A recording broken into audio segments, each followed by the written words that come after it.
G'day, guys. It's been a while.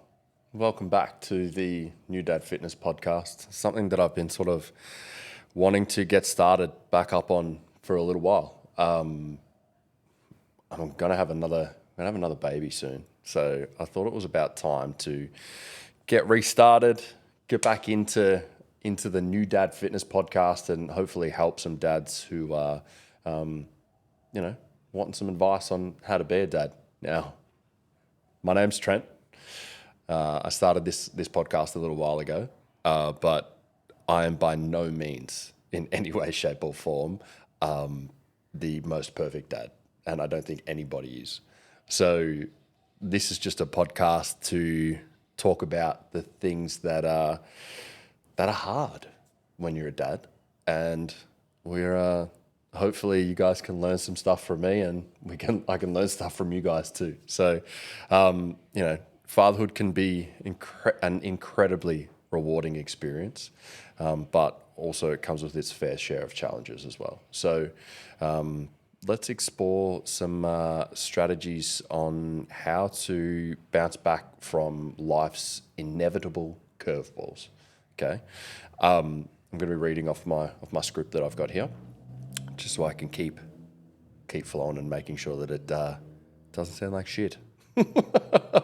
So basically, we are going to be talking about building resilience as a new dad. Okay, and so let's sort of break down how to understand resilience first. Okay, so what does it mean to be resilient?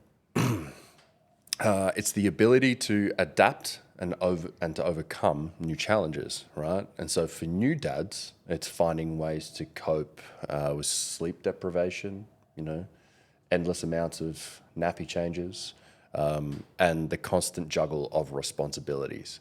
So while it's okay to be sort of mentally tough, it's also okay to show that you're not having a great time. Okay, like myself. My life in this very moment and 8 years ago, it literally couldn't be better. I have a healthy family, a successful business, a wife and a baby who love me both unconditionally, and a little baby boy on the way that's going to carry my last name. So, not that I'm any sort of successor to a lineage of, really cool people like a king or anything like that. But it's nice to know that the Baines name is going to be around for another generation, But sometimes when things are even great, past trauma might pop up and tell you that you aren't worthy, or that you aren't a good dad, or that you aren't successful. And resilience is showing yourself that above all these negative thoughts, you're still able to carry on and be a fantastic father, husband, partner, worker, business owner, whatever. And that, you can have these moments, but also talking to someone about these moments isn't weak. It's strong and it's very powerful. So if you're anything like me and you're in your 30s, right, then you know damn well that we aren't the generation that came before us, all right? Where the thing to do was to hide your emotions and suffer in silence. This generation, our generation, is breaking the mold and is being better versions of ourselves for our children and for our partners. So being resilient is about being able to talk, being able to be strong, but also show a side to yourself that is not strong as well. And just being able to deal with that and move on. So let's build a strong foundation when it comes to resilience, right? Here are a couple of pillars that I want to talk about. So physical health. So making sure that you are prioritizing exercise, nutrition, and your sleep. Number 2 is mental health. Ta-da. Practicing things like mindfulness, meditation, deep breathing. That's really, really great. All these little bits and pieces are really great for mental health. Social connections. So making sure that you've got a strong support network around you, whether that be your family, but also a counselor, or I'm seeing a therapist at the moment to help with dealing with past traumas and stuff like that. So having those connections, as well as they're not that having the therapist isn't a social connection, but having a professional connection will help you with that. Right? And then also emotional intelligence, so understanding and managing your own emotions, right? So when we're sort of faced with these challenges and the things that we are going through, it's really, really essential to make sure that you've got coping mechanisms. So coping mechanisms is going to be our point number 3, and making sure that you have a effective time management. You have the ability to manage your time effectively so that you can reduce your stress. Right. This is topic number 1 for coping mechanisms.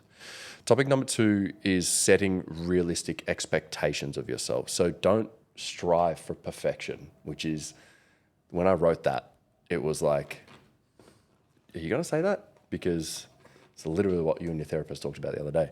And that's one big thing is that I noticed with my family, was that we all very much strive for perfection, and that it's a huge thing, that you need a big ass house, and you need a big ass fucking car, and you need a big ass everything to make it look like you're perfect, right? But I'm literally perfect right now. Well, the situation that I'm in is literally perfect right now, right? So don't strive for perfection that is unreasonable. Strive for a perfection that is attainable and maintainable. Yeah. Also, coping mechanisms of seeking support is topic number 3. So talk to your partner, friends, family, professionals, stuff like that.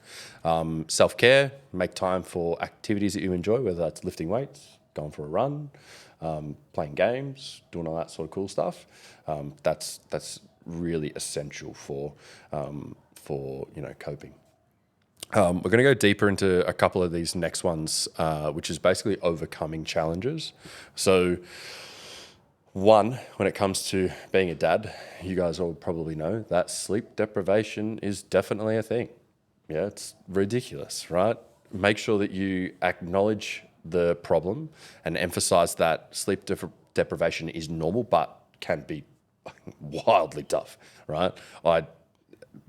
We had a night last night where my baby, she had a really bad time with nightmares, right? And she was up probably 4 times during the night and just not having a good time, right? And so while she wasn't having a good time, I wasn't having a good time because I was tired as shit. So, making sure that you acknowledge that, sleep deprivation is going to be a bloody thing, and it's hard, right?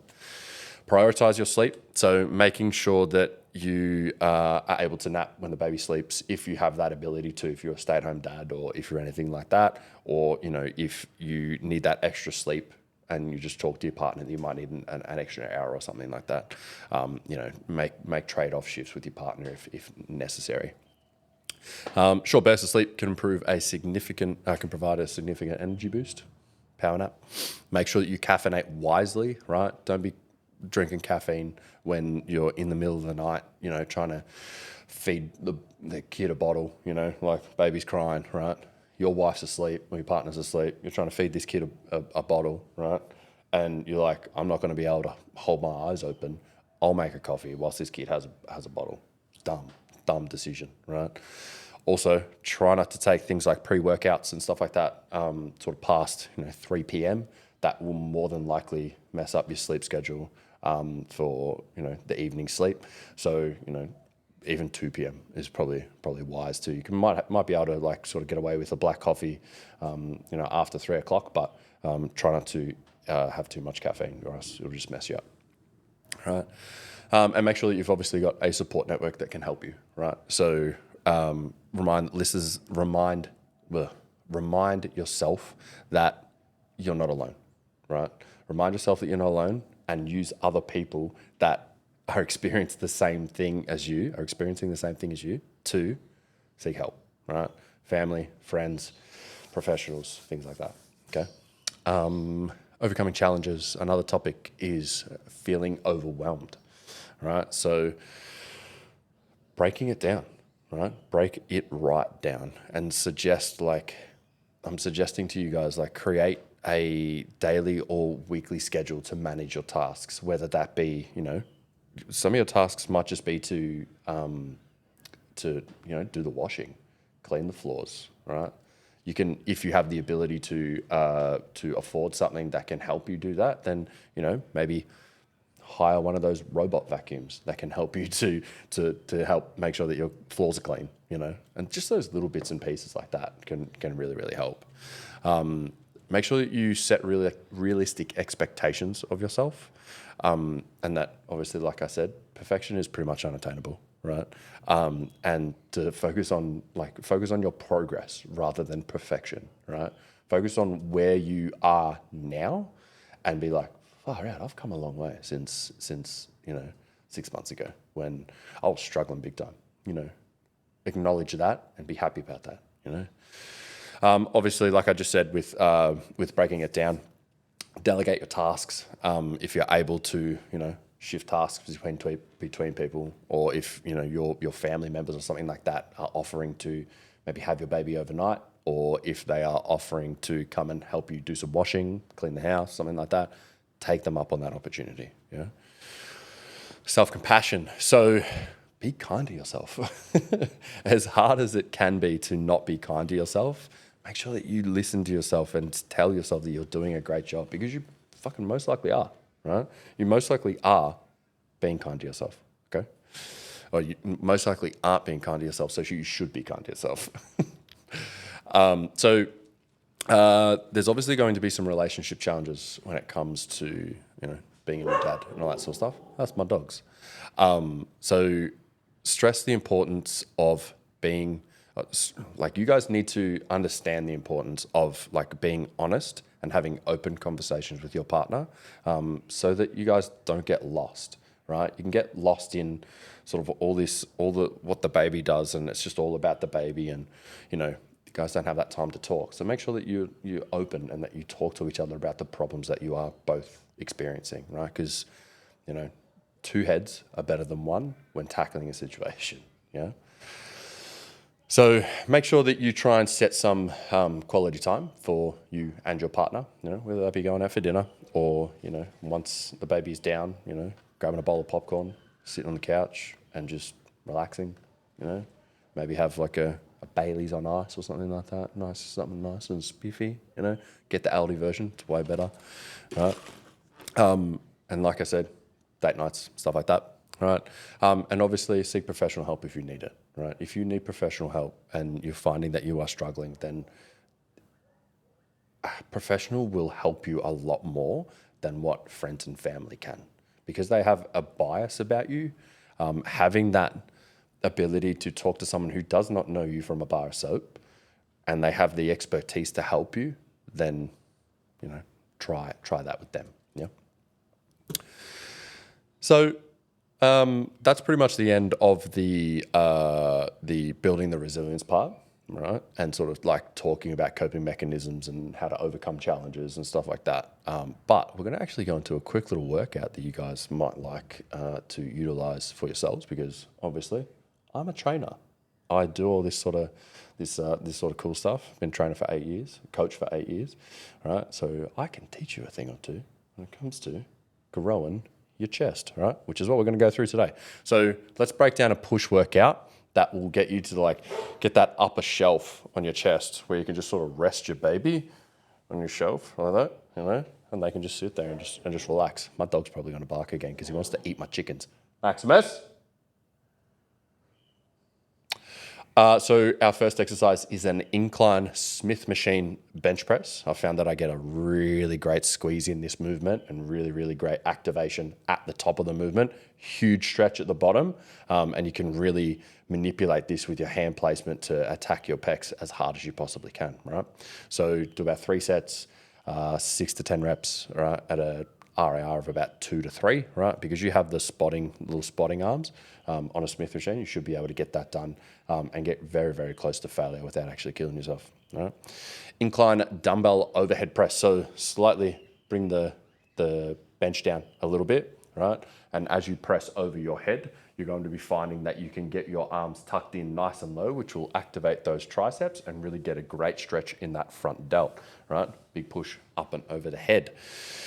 Seated cable fly, all right? Keep the cable fly nice and tall, keep the cables up nice and tall, right? And really focus on a huge, big stretch in the mid to like upper part of your chest, right? About 3 sets. These are all around about 3 sets. That inclined overhead dumbbell press should be about 3 sets at around 6 to 10 reps. Seated cable fly should be around 12 to 15 reps, about 3 sets, RAR of about 0 to 1. Right, side cable lateral raise, right? So when you're doing this one, lean away from the machine and get a really big stretch. So the hand should be right nice and close to the hand should be nice and close to sort of your willy, right? And then really getting a nice big stretch, right, on the side of that delt. Around 3 sets of this each arm, right? 12 to 15 reps, RAR of around 0 to 1. All right. JM press. Now JM press, you're gonna have to Google. Can't really show you this one on a podcast, obviously, but it's like a close grip bench press, but you're bending more through the elbows, getting a huge stretch in the tricep. From here to about 3 sets, around 8 to 12 reps, I'd suggest for this one. If you do this in the Smith machine, you're going to be able to push it just that little bit further. So sort of take it to 1 to 2 reps to failure, right? It is a little bit more dangerous only because you are coming so close to your throat. So, make sure that you've got those spotter arms in, or else you're going to die, right? And then we just got standard tricep push down. This one is like 14 to 18 reps. I want just like pump city, right? Pushing as hard as you possibly can, right? About 3 sets of this. An RAR of this should be like 0 to 1, right? Really pushing it as hard as you possibly can, okay? Really trying to grow your arms as much as you possibly can, all right? So that is pretty much it, guys. That is pretty much it for the first episode back on the New Dad Fitness podcast. Hopefully you guys have enjoyed this. You guys can find me pretty much anywhere now. So I'm going to post a video up on YouTube with this. It's basically just going to be super raw. It'll have all my voice straight over it. You'll see a little bit of my cute quiff that I've got going on, which is kind of cute. And you'll see all that in super high def 4K, 30 frames per second. On the YouTube. So if you're on the YouTube, give me a quick sub. I'd appreciate that. There's also another dog again. I'm going to have to put him away next time I do this. And then, make sure you go and follow me on the Instaballs. We have Instaballs, which is at Trent Baines. Pretty easy. You can also follow the New Dad Fitness podcast on there, but I haven't really posted much on there, so good luck. And then we've also got our Twitch as well. So I stream on Twitch Monday, Tuesday, Thursday, Friday, around about 8 o'clock, but sometimes it starts a little bit later just because of baby stuff. So jump into the Twitch. We do a lot of fitness stuff. I train, answer questions, talk about cool stuff, and also a little bit degenerity, which is good fun. Talk about willies, and it's pretty funny. Enjoy that. Remember that basically the closing statement that I've written for here is, remember, building resilience is a journey, not a destination. It will never end, right? It's okay to have ups and downs, but the most important thing is to keep moving forward and seek support when you need it, okay? Obviously, share your stories with me. That's what I want to hear. I really want to hear all your stories because they'll make me better too, right? So if you want to, send me a message on Instagram, YouTube, comment at the bottom, do all that sort of cool stuff. And we'll see you on the next one. All right? Geez, it feels bloody good to be back. Wow, this is great. I love this sort of shit. I love just talking to a camera. It's good fun talking to you guys. It's sick. I love it. All right. I shall see yous all next time. That's 20 minutes. Woo! Okay, bye.